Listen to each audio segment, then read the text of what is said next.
welcome once again to EWTN's Bookmark. I'm Doug Keck, your host. A special two-part bookmark today with Anthony DeStefano joining us from New Jersey. Great author and have some wonderful children's books. We're going to be talking about a couple of them today, but we're really going to focus first on Your Valentine, published by our friends at Sophia Press and naturally available through our EWTN religious catalog. Anthony, always wonderful to have you with us on the program. Thank you for having me, Doug. It's been many, many years and many, many books we've talked about. Absolutely, absolutely. They keep on coming. So Your Valentine, tell us about this particular book and why you decided to write it. Well, Valentine's Day is one of those feasts that's been heavily, shall we say, rebranded by the culture. In fact, some would say that it's been hijacked by Hallmark. In the modern world, Valentine's Day means chocolates and cards and flowers and mushy rom-com movies. And there's nothing wrong with that. There's definitely a place for that. I'm Italian. I love romance, of course. But not many people, including not many Catholics, know that there's a real Christian saint and martyr behind the holiday. And in writing this book, I wanted to restore some of the original meaning behind Valentine's Day in a way that children could understand. And I also wanted to say something about love and marriage. You know, we're living in a time when the words love and marriage are argued about constantly. I didn't necessarily want to write a book that could be used in the culture war, but I did want to write it to remind people in a gentle way of what Christians have always believed, that marriage is a gift from God between a man and a woman, and that love is the sacrificial self-giving of oneself. Now, you based this on what? Where did you get the material for the background for the book? It's based on historical fact. There really was Saint Valentine, a 3rd century martyr, who was killed by the Romans for marrying Christian couples at a time when it was illegal for Christians to get married. It was illegal because Christian married men didn't want to fight in all the wars that Rome was having. So they made it illegal. And so in this story, we see how this Roman bishop, his great faith in Christ and his belief in sacrificial love, how that transforms the lives of 2 children that he meets in prison, as well as the mean, angry jailer, and subsequently influences generations to come right up until this day. But regarding the actual facts behind the story, the church for centuries has venerated a saint named Valentine who was martyred in the year 273 on February 14th. Actually, there were multiple martyrs named Valentine, and the early records don't give us any kind of modern style biography for them. But this story is totally consistent with pious tradition. That's what I include in my book, the core of the story, which is that Valentine was courageous at a time when there was great persecution of Christians. He was in prison for secretly marrying Christian couples.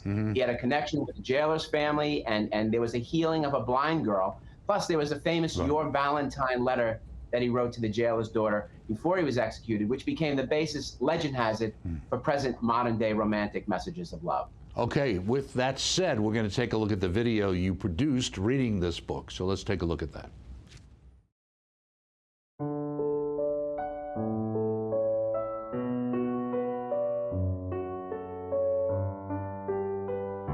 Your Valentine, written by Anthony DeStefano, illustrated by Antonio Javier Caparo.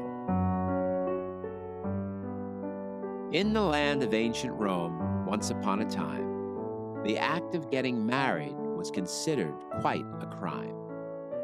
Rome was always having wars to show its army's might, but married men with wives and children didn't want to fight.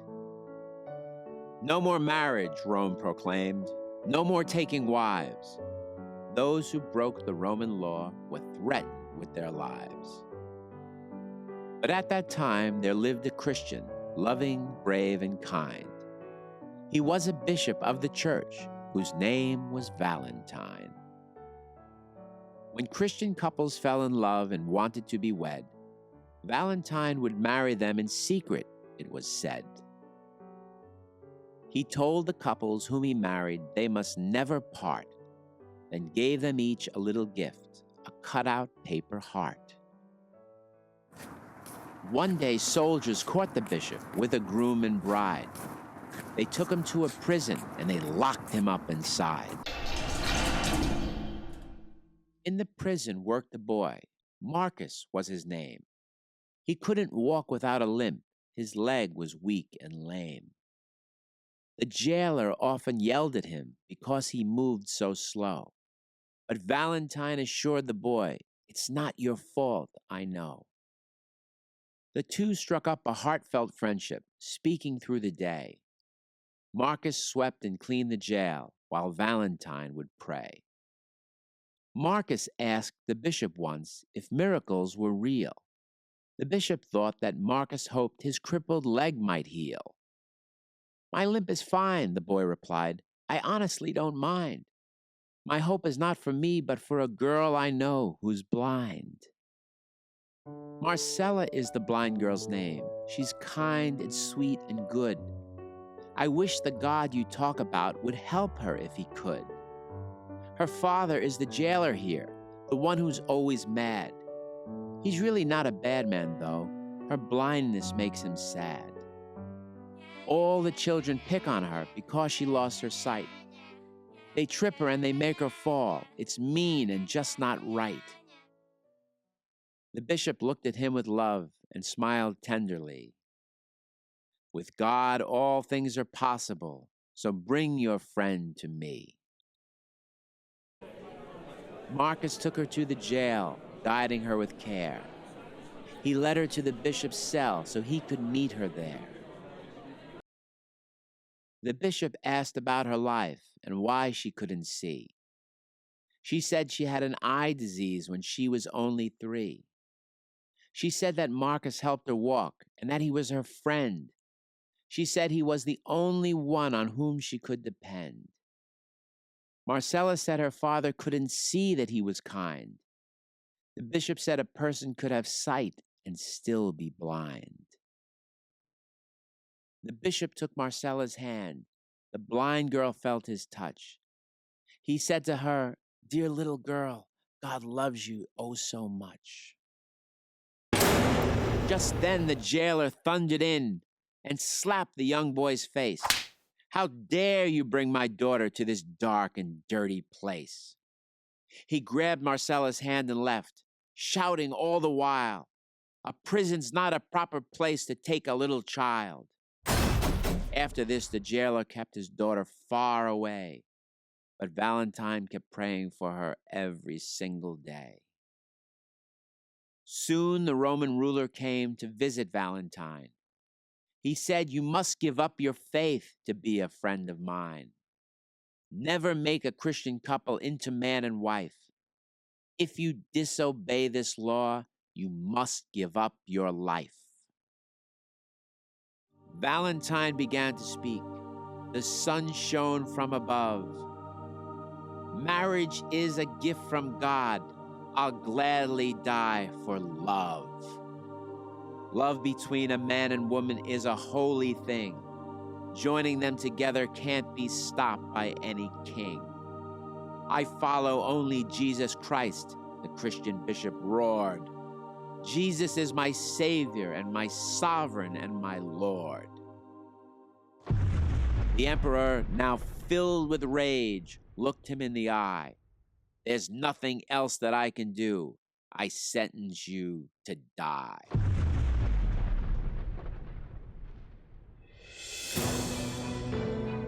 When Marcus heard about the news, he ran to tell his friend. Marcella asked if he could take her to the jail again. Despite his fear of being hit, Marcus said all right. When the jailer went to sleep, he snuck her in at night. The wind outside was whipping round, howling in the trees. Valentine was in his cell, praying on his knees. Marcella whispered through the bars, "They say you have to die. People seem to hate you Christians. Can you tell me why?" "The truth is sometimes hard to face," the Christian bishop sighed. "Many people choose instead to hate it out of pride." Then he smiled lovingly, and to her great surprise, he reached out through the iron bars and touched Marcella's eyes. He said, "Marcella, God is great. He loves and cares for you.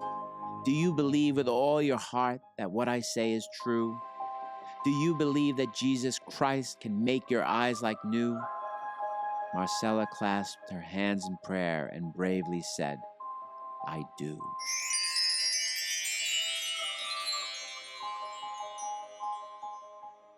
The bishop prayed to God the Father, Son, and Spirit too.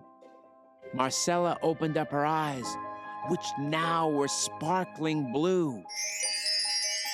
She rubbed her eyes and turned her head, and then she blinked again. And for the first time in her life, Marcella saw her friend.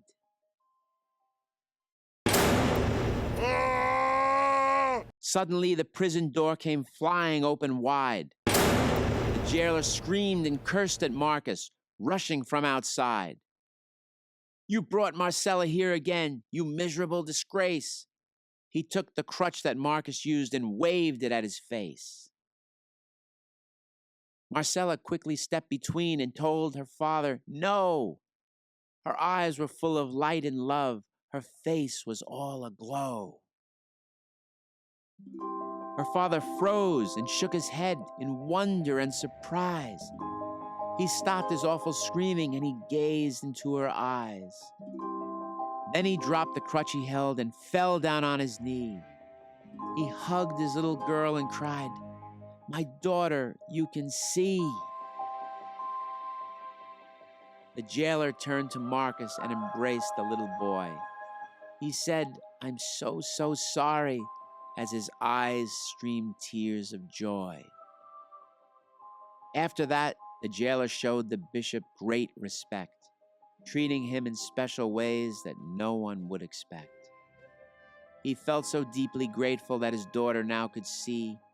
He asked if they could all convert to Christianity. But soon the time approached for Valentine to meet his fate. The 14th day of February was chosen as the date. The night before the bishop died, he scribbled down a note. He left it for the jailer's daughter. Here is what he wrote.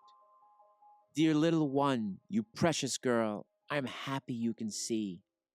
I'm going home to be with God, so please don't cry for me. Remember God's great love for you. Remember that, my friend.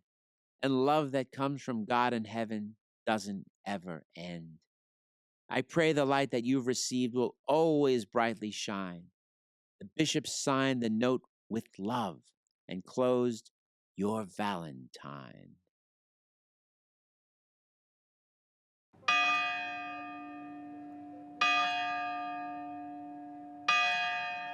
When sunrise came and everyone was sleeping in their beds, the Romans carried out their plans, and Valentine was dead.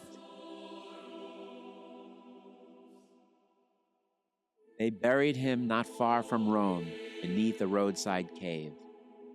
Marcella placed a paper heart and roses on his grave. After just 1 year went by, the Roman ruler passed. Christian men who fell in love were free to wed at last. The boy and girl became adults and fell in love one day. Marcus needed help to walk. Marcella led the way.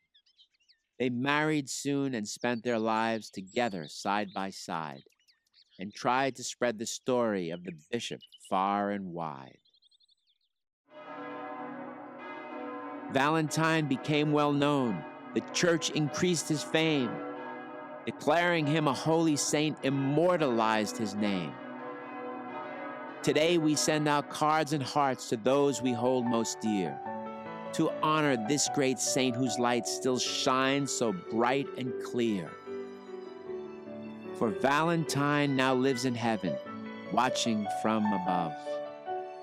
He'll always be remembered as the saint who died for love.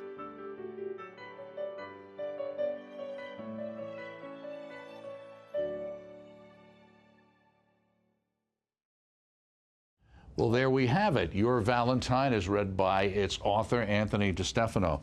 So how long does it take you to produce one of those videos? Well, usually it takes about 3 or 4 days. I have to get all of the the sound effects, the royalty-free sound effects, and I have to pick the music, which also has to be royalty-free. So I have the rights to all of that. And then I go with an editor, and we put it all together. I'm like a little director in a dark room, much like your post-production people.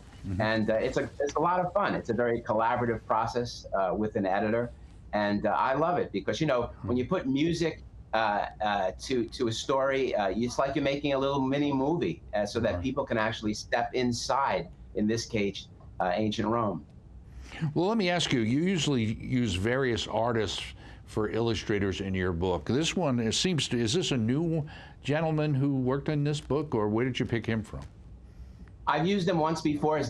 Once before I've used him on a book called How the Angels Got Their Wings. His name is Antonio Javier Caparo. And I chose him not just because of his technical skill, although he has a tremendous amount of that. I chose him because he has a kind of cinematic quality to his work. He's got these glowing Rembrandt-type lighting and very expressive faces and big panoramic images that make you feel, as I said, as if you're actually stepping in to ancient Rome. You can see his incredible range throughout the whole book, the grandeur of the Roman Empire, the dark and dingy claustrophobic prison interiors, the tenderness of the bishop, the beauty of the miracle scene where the light actually becomes tangible, like grace made visible. So these effects matter very much for children because picture books, I've always believed, are felt before they're read and analyzed. And I think that Antonio did a magnificent job in this book. So let me ask you one question. I know it kind of ties into the book itself saying you're Valentine, but sometimes we have to fight the battle of Saint Valentine because we've kind of lost, it's become Valentine's Day rather than Saint Valentine's Day. Why didn't you name it Saint Valentine? Well, as I said, all my books are meant to be used in the culture war to some degree. I'm keenly aware that the culture, the secular culture, meaning the movie industry and the media and the academic world, love to jump over the heads of parents and try to propagandize children with their secular message. So in order to fight that battle, I have to be clever, though. I don't want to always show people that I'm writing something that's meant to take part in the culture war. So by calling it Your Valentine, I hope to go in kind of a stealth way, with the other side not really realizing that what I'm doing. And I think that's much more effective in terms of gaining victories in this culture war. Okay, so that was Your Valentine. In this special edition, we're going to feature another book that's coming out from you, which is The Sparrow Who Fell to the Ground. Give us a quick overview of this book. Well, this book was inspired by a passage from Matthew 10, 29 to 31. Are not two sparrows sold for a penny, yet not one of them will fall to the ground outside your Father's care? And even the very hairs of your head are all numbered, so don't be afraid, you are worth more than many sparrows. That passage from the Gospel of Matthew has always moved me because it really captures something at the heart of Christianity, the fact that God's love extends to even the smallest, most overlooked creatures, and most especially to human beings who are made in the image and likeness of God and are all unique, precious, and unrepeatable. And so I want the children to know that no one is insignificant in God's eyes. And by centering this story on a fragile little bird who is trying to escape from a scary valley, I was trying to show them that God's love is constant, even when we feel broken, scared, or forgotten. So the sparrow's journey is really our journey. It's full of falls and bruises and anxieties and suffering, and yet God is with us every step of the way. Okay, let's take a look at that video.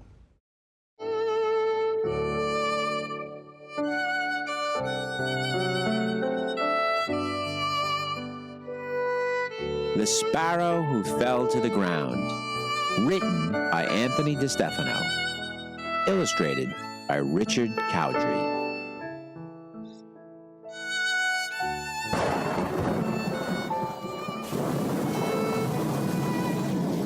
There once was a place called the Valley of Tears, where it rained and it poured for hundreds of years. Deep in this valley, on a rocky plateau, there lived a small sparrow a long time ago. This sparrow was born with a broken right wing, which he kept all his life in a little white sling. Whenever the sparrow attempted to fly, he'd get very weak and fall from the sky. Down he would go, splatter and smash, the sparrow would slam to the ground with a crash. Sad and ashamed, he wanted to cry. How could a sparrow be frightened to fly? Despite all his heartache and worries and fears, he had to get out of the Valley of Tears. The valley was scary when storms would come through. The rains rarely stopped, the winds always blew. Lightning would flash and thunder would boom. The days were so dreary, the nights full of gloom. And yet, there were times the clouds disappeared. The downpours would stop and everything cleared. During those days, the sparrow would see just how delightful the valley could be. There in the heavens, shining so bright, the sun would arise, a glorious sight. The sun gave the sparrow a glimmer of hope.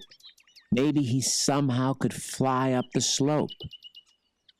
Over the mountain and out of the rain, there might be less sorrow and suffering and pain.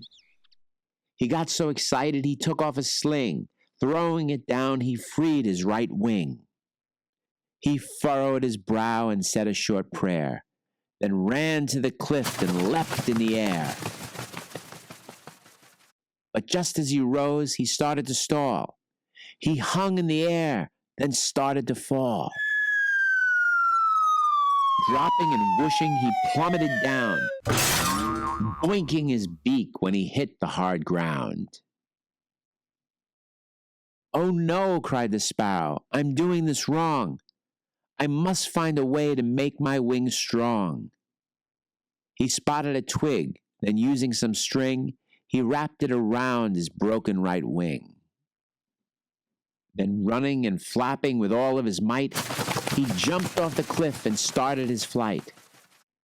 At first it felt pleasant to glide through the air. Whee! His wing didn't hurt, the weather was fair. Whee!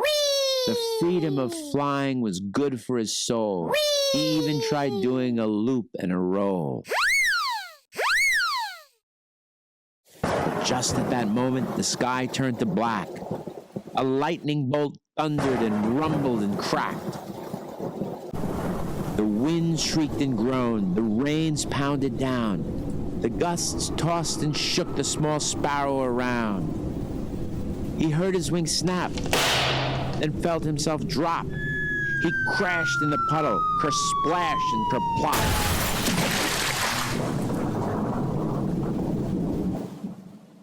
But there he encountered a shocking surprise, a slithering snake and rats with red eyes. Retying the twig, he tried to move fast. He flapped his wings swiftly and took off at last. But flying and crashing had made his wings sore. The ache that he felt was hard to ignore. He wanted to quit. He wanted to land. The pain was too much for the bird to withstand. Above him, some vultures were circling around. They hoped the small sparrow would fall to the ground. The tears from the clouds came down without end. The sparrow tried saying a prayer once again. "God, help me escape this terrible storm and get me to someplace that's sunny and warm. Those vultures will eat me if I give up now. I need to keep flapping and flying somehow." High in the heavens, the moon shone its light. The snow on the mountaintop gleamed frosty white. Although he felt tired and worn out and weak, the sparrow continued to fly toward the peak. His feathers were drenched, his wing needed care. The wounded bird seemed to be limping in air. Upward he climbed, higher he flew. The top of the mountain at last was in view. Puffing and puffing, refusing to stop, he finally made it up over the top. Crossing the ridge, the bird was in awe of all the magnificent things that he saw. Flowers and rivers and meadows and trees, sunshine and cities and vineyards and seas. But all of a sudden, he heard a loud crack. His broken wing crumpled and went very slack. Down the bird tumbled, swish, whistle, zoom. He dropped like a rock, clunk, clatter, boom. Shaking his head, he got to his feet. He took a deep breath and smelled something sweet.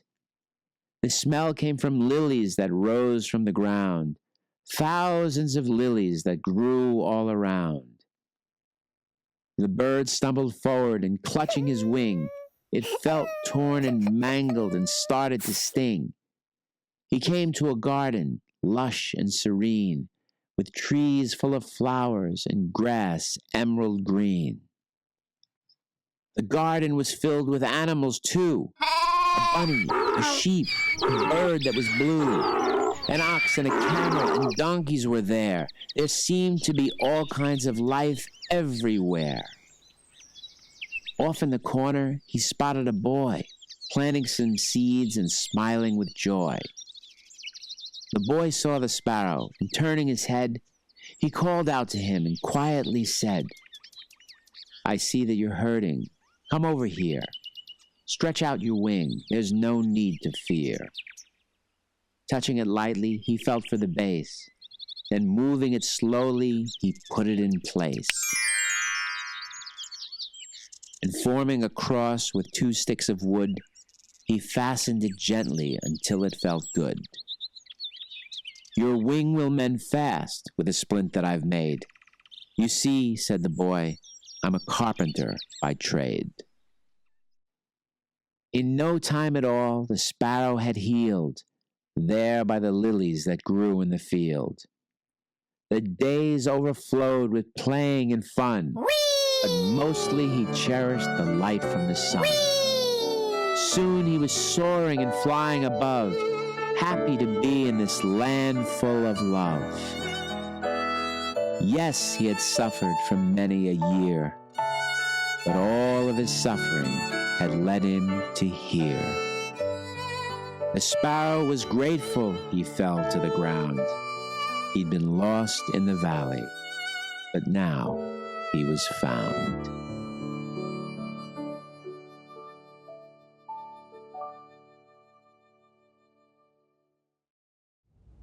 Very good. So that was the sparrow who fell to the ground, and we're just about out of time, Anthony. So thank you very much for joining us for Your Valentine, as well as the sparrow who fell to the ground, both available through the EWTN Religious Catalog. This has been EWTN's Bookmark. We'll see you next time.